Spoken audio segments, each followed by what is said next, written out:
Hello and welcome to It's Another Narrowboat Life Adventure. I'm in the garden of Mr. O'Keefe and we're doing another project, one that was sort of the idea of Rob, and Rob's going to tell us a little bit about where the idea came from, and I think it's going to make a great addition to the boat. So that's coming up shortly. But before that, I thought I'd mention that it's now coming towards the end of April, and going through Bricklock will enable me to get up to the Hertford Canal, and going up to Hertford is where we're going to be doing the play, which I'll be telling you about shortly. But my plan this year is to do a bit of a 6-month tour, and I want to go up the Grand Union and I want to do the Oxford Canal, and obviously I've got permission, thank you very much Collins and Nicholson's, to use the guide for this year. So I thought, well, let's have a look at where am I planning to go this year. Now, one of the things behind my YouTube channel is, as well as obviously making the boat travelable now, which it pretty much is, I really am interested in the canal networks. And for me, I'm going to try to provide some information for my overseas viewers, and for anybody else that's more interested in some of the history of some of these places. So right now we are just about here, so between Harlow and the end of the Stort navigation, we've come down to Roydon, and we've got a Bricklock, the engineering to be completed at the end of the month, but there's a window of opportunity in Easter for us to get through the boats, because there is going to be a festival, the Inland Waterway Festival, somewhere in North London. I think it's going to be at Little Venice, and that is going to also be at the end of April. So a lot of people that have been stuck up here who have wanted to get to the Inland Waterways Festival have contacted the CRT and say, can't we get through? So they have kindly managed to get the works ahead of schedule. I guess they've just got to do a little bit of tidying up before the end of the month. But I'm going to be going up to Hertford, where the Hertford have a theatre festival that runs through the 3rd week of April, and we've got a production of the play that I've been directing for the last few months, performing on the 27th of April. Once that's completed, then we've got the bank holiday weekend, and I'm going to be heading down to London, pick up the Hertford Union Canal, and obviously go around Regent's, which is where it's going to be interesting. And there's probably not going to be a huge amount of videoing here, because so many people obviously that probably watch this live in London and know how difficult it is to try and find a mooring. But obviously we will work our way round, and then back up the Grand Union, and I'm hoping to actually get to Aylesbury at least within a 2-week window, where I can be there by about the 6th or 7th of May, if possible. That'll obviously be pushing it for a week's run, but if not, after mid-May, then it'll be interesting to come down to the Aylesbury arm. After that, I'm going to continue to go up the Union, but I'm only going to go as far as Coventry. So my plan really is to, once I get past Northampton, is to probably come off of this part and head up to Coventry, because I really would like to go and see Stratford upon Avon, Royal Leamington Spa. I want to get to Warwick, and once I've done those elements, I will then come back the Oxford and then join up with the Thames, and then do a part around the Thames. But I will probably tell more about that nearer the time. So those are my plans for the summer, and to be hopefully back here by September. So thank you Nicholson's, these guides are fantastic. This is the guide that I'll be using, and this is my tour. Thank you Collins and Nicholson for your kind permission to allow me to use this particular guide, which is Waterways Guide number 1, and more of that will be coming up this year. But now let's find out about what Rob's been up to. This. Now, can you tell what it is yet? Just jumping ahead a few stages now. This is one I prepared earlier. Okay, so Rob, tell us about the idea behind this project. So we're sat in the back of a boat, and there's a little pad to sit on. And sometimes you have more than 2 people there, and you cannot sit more than 2 people on the back of a narrowboat, because the seats are not big enough. No. So I thought, why don't we make, instead of the railing that goes around the outside, why don't we make an exact copy of the pattern of the railing As a boomerang. and make a giant boomerang that fits on top of it, fits onto the existing seats, and gives room for 4 or 5 people to sit there. Probably when we're stationary with a few beers in hand, but we're going to try it with a couple of people, just as long as we don't do any big turns, I guess. But there you go.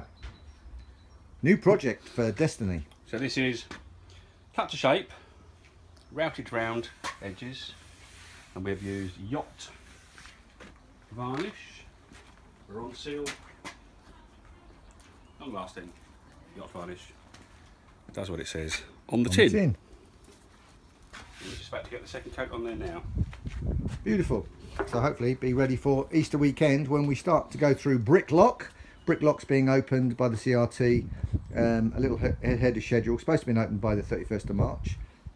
But due to the complex engineering of the of the bridge, no, not that. Sorry, thank you. Yeah. Due to the complex nature of the Victorian engineering and the work that needed to be done, it got extended to the 1st of May, which has made my plans for getting to Hertford on hold because of the project that I'm involved with, doing the play, which went really, really well. I'm so pleased. We had 4 great nights at the local theatre in Hatfield Heath. The Heath Players have put on a play by Joe DiPietro called The Last Romance, and I was very honoured to be able to direct it. And we're going to be at the Hertford Festival on the 27th of April, which will be next week by the time this goes out to air. And we're on the Thursday night, where there is a week-long production of local companies putting on plays that are adjudicated, and in the past Heath Players have done very well. So at least we'll have hopefully some nice weather and a nice seat to sit on to either commiserate or celebrate our activities at Heath. But the good news is obviously that I can now, Easter weekend, get through Bricklock at Roydon, which means I can get onto the Lee and get up to Hertford, and we're going to do that Easter weekend.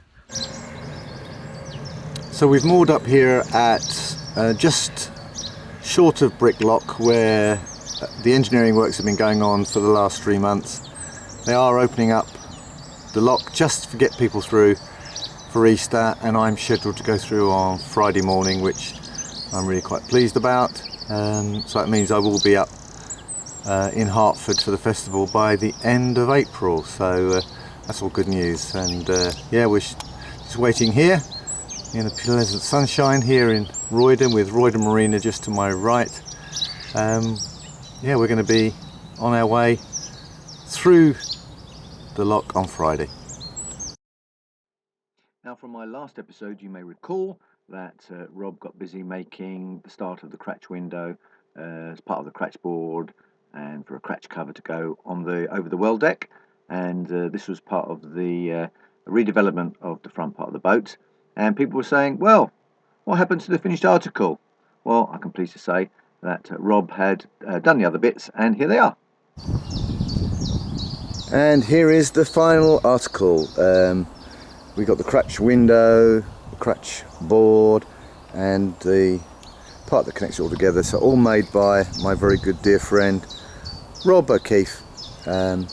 So my next task, I guess, is to now get a Cratch cover.